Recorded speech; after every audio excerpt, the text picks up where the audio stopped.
बोलो जयकारा बोल मेरे श्री गुरु महाराज की जय। श्री सद्गुरुदेव भगवान की जय। गुरुमुखो, यह मनुष्य जन्म किस लिए मिला है? परमात्मा ने यह मनुष्य जन्म किस लिए दिया है और आज हम क्या कर रहे हैं, इस पर विचार करना अति आवश्यक है। इस पर सोचना अति आवश्यक है कि यह मूल्य जन्म किस लिए मिला है, क्या करना है इस जन्म में, किस लिए परमात्मा ने इस जन्म को हमें प्रदान किया है। इस पर गुरुमुखो,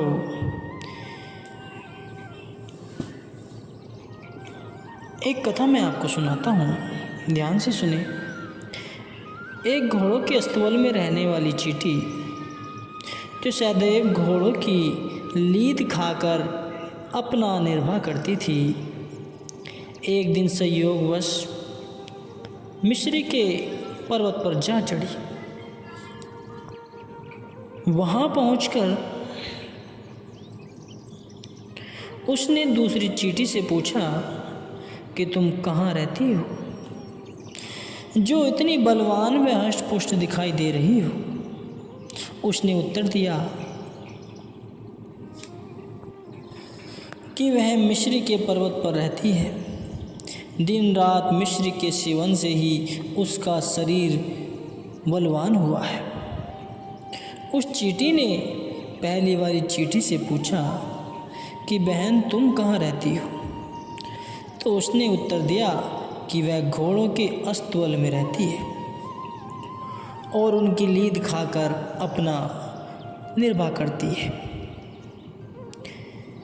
मिस्र के पर्वत वाली चींटी ने परामर्श दिया कि तुम अब यहाँ आ गई हो, इसलिए यहाँ रहकर अब मिश्री का सेवन किया करो, जिससे तुम भी बलवान बन सको। पहली चींटी ने हाँ तो कर दी, लेकिन उसे विश्वास नहीं हो रहा था कि संसार में लीद से भी कोई अच्छी वस्तु है।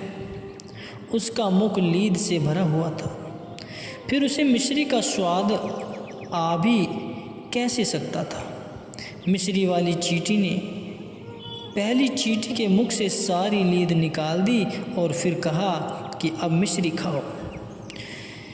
जो ही पहली चींटी ने उसका कहना मानकर मिश्री का सेवन किया तो उसे आनंद आ गया और वह लीद का स्वाद सदा सदा के लिए भूल गई।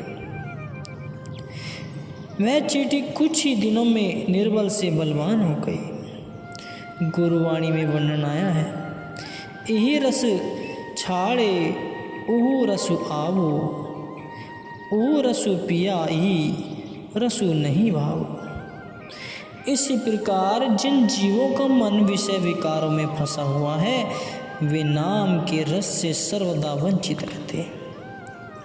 सद्गुरु जिसको कृपा करके विषयों से उभार लेते हैं, वही जीव ही नाम के रस का आस्वादन कर पाते हैं। उन प्रेमियों की आत्मा निर्बल से सबल बन जाती है। सद्गुरु की शरण एवं कृपा बिना जीव अपने मन के ख्यालों से चाहे कितने ही पुण्य कर्म कर ले, किंतु उसका अंतर्मन कभी स्वच्छ व निर्मल नहीं हो पाएगा। यदि मन में मलिनता है, फिर भले ही मुख से राम राम कह ले, लेकिन अंदरूनी आनंद कदापि प्राप्त नहीं हो सकेगा। स्वामी साहिब कहते हैं कि जैसे कोई मुंह से रोटी रोटी कहता रहे और खाए नहीं, पानी पानी कहता रहे परंतु पिए नहीं, तो भूख और प्यास कदापि नहीं मिट सकती। यद्यपि किसी व्यक्ति ने दिल्ली जाना हो और मुख से दिल्ली दिल्ली कहता रहे और यात्रा न करे, तो कभी दिल्ली नहीं पहुंच सकता। दिल्ली जाने के लिए उसे बस, कार अथवा रेल द्वारा यात्रा करनी ही पड़ेगी, तभी दिल्ली पहुंच पाएगा। अंत में कहते हैं कि इसी प्रकार यदि गुरु से ज्ञान लेकर उसके अनुसार आचरण करेगा तो सुखी होगा, नहीं तो मुख से राम राम कहने पर भी मानसिक शांति प्राप्त न हो सकेगी।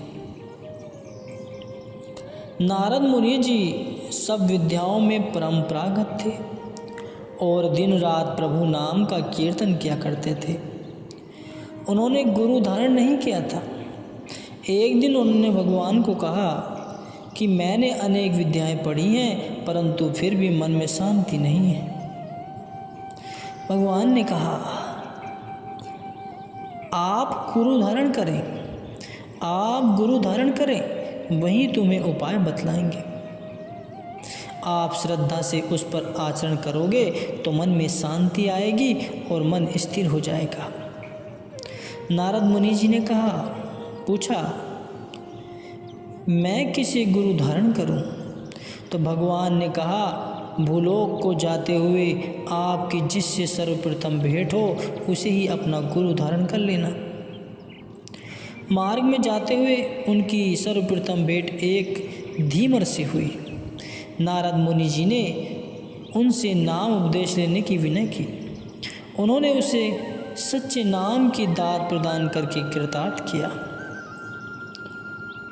कुछ एक दिन पश्चात जब नारद मुनि जी भगवान के पास गए तो भगवान ने उनसे पूछा कि आपने गुरु धारण कर लिया? तो नारद मुनि जी ने कहा कि मैंने गुरु तो धारण कर लिया, पर जब तक वे कुछ और कहें, भगवान ने कहा कि आपने गुरु पर विश्वास कर मुंह से जो पर का उच्चारण किया है उसके बदले में आपको 84 भुगतनी पड़ेगी। यह सुन नारद मुनि जी व्यथित अचंभित हो गए और भगवान से 84 से छूटने का उपाय पूछने लगे।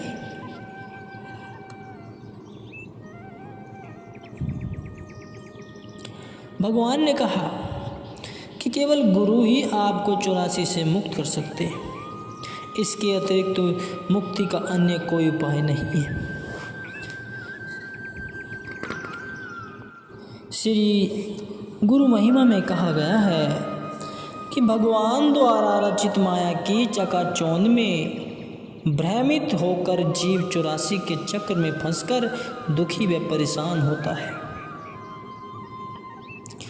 गुरु की कृपा से उसके सभी दुखों का निवारण हो जाता है और उसके अंतर्मन में ज्ञान का उजियारा हो जाता है।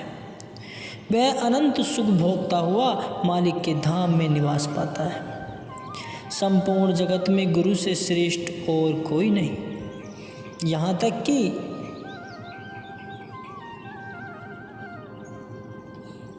ब्रह्मा, विष्णु और महेश भी सतगुरु के चरणों में नतमस्तक हो उनकी वंदना करते हैं।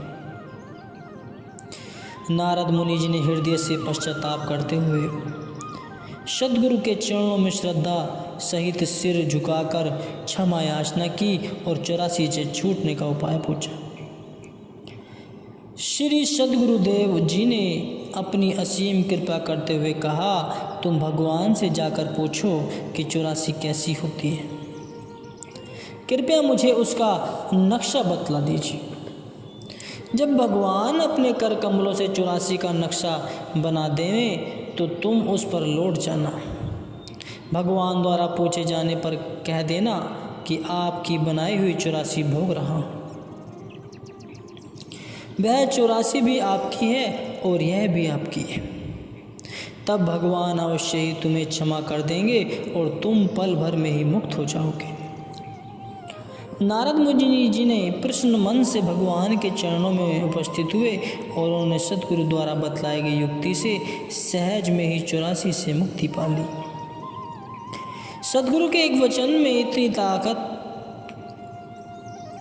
एवं शक्ति भरी होती है जिसका अंत वेद शास्त्र भी नहीं पा सकते।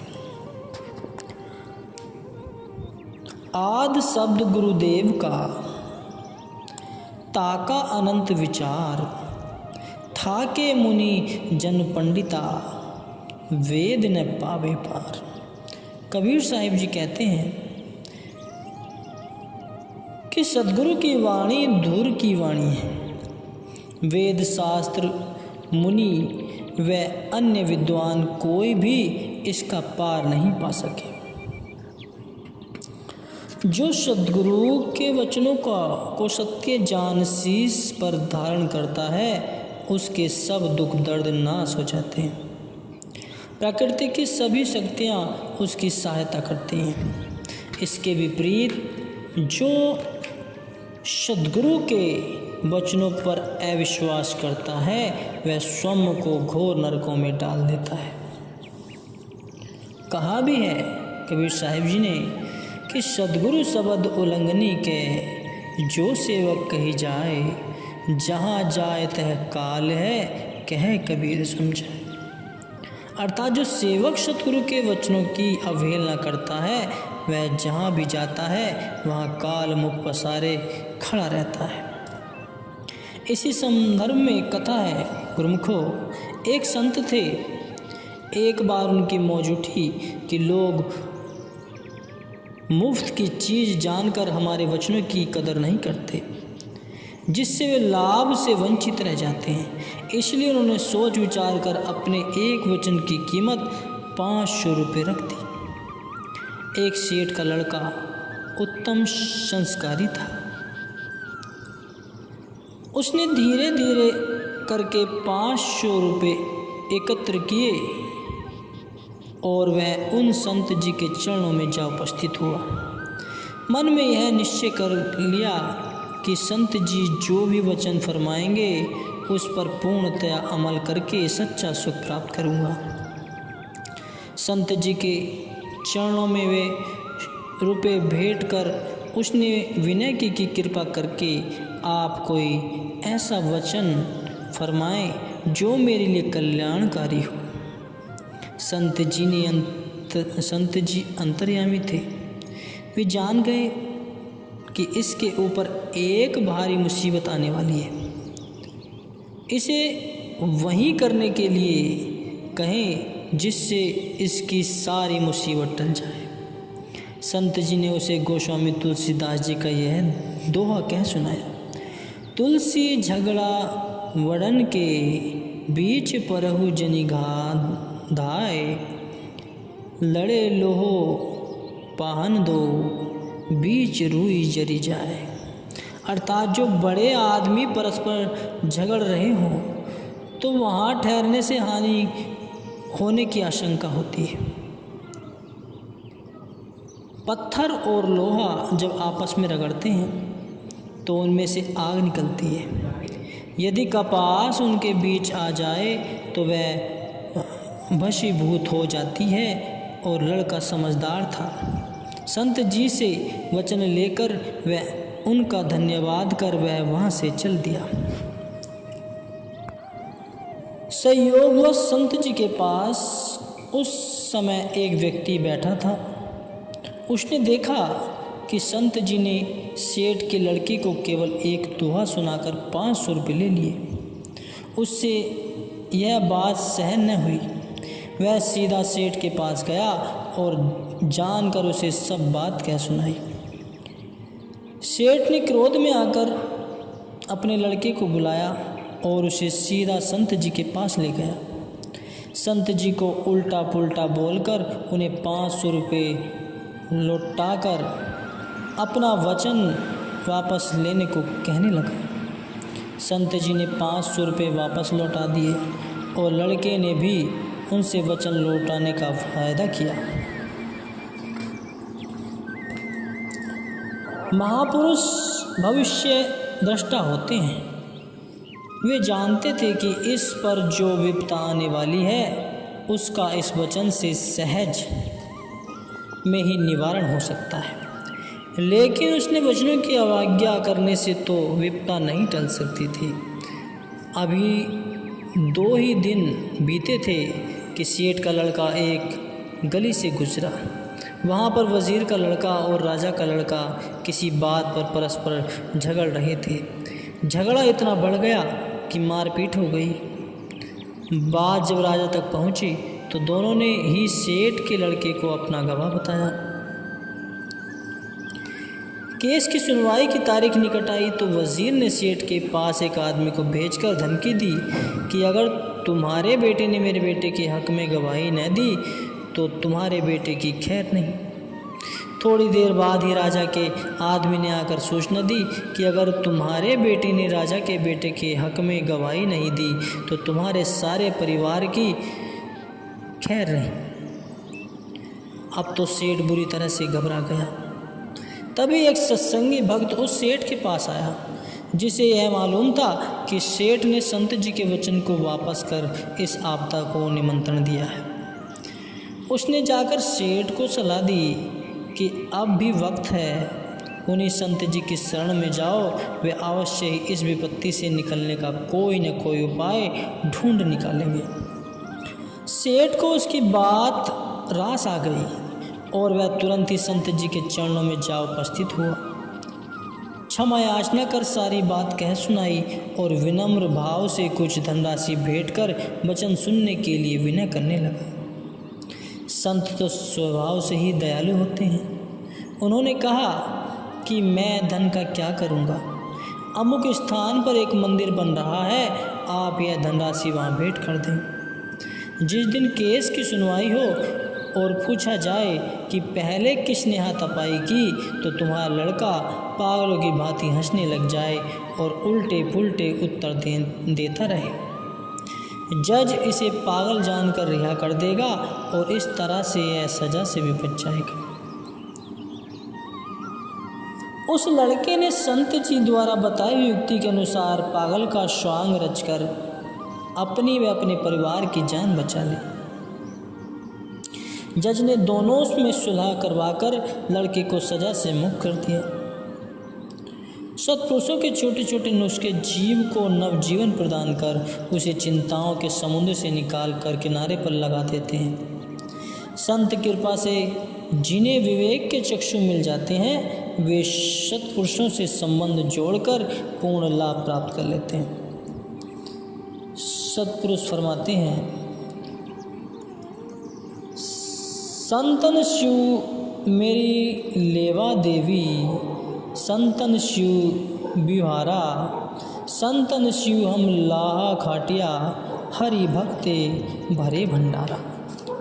कहते हैं कि संत सत्पुरुषों से कोई लेन देन नहीं है, मेरा कोई लेन देन नहीं है, वे उनसे ही वणज व्यापार है। संतों से ही मैंने नाम का लाभ उठाया है, जिससे मेरे मन का खजाना परम पिता परमात्मा की प्रेममय सेवा से परिपूर्ण है। ऐसा ही सच्चा सौदा सत्पुरुष श्री गुरु नानक देव जी ने किया था। उनके पिता कालू जी ने उन्हें 20 रुपये देकर कोई लाभ का सौदा करने के लिए भेजा। उन्होंने वह सारी पूंजी संतों की सेवा में खर्च कर दी। उन्हें यह सौदा सबसे उत्तम व श्रेष्ठ लगा। यह सौदा आज भी सच्चे सौदे के नाम से प्रसिद्ध है। इस प्रकार जिसने भी रूहानी धन प्राप्त किया है उन्होंने संतों की सेवा और भक्ति करके आज्ञा अनुसार चलकर ही प्राप्त किया है। यह केवल पढ़ सुनने करने वाली बात नहीं, अपितु इसे पूर्णतया अमल में लाने की ही उचित लाभ प्राप्त किया जा सकता है।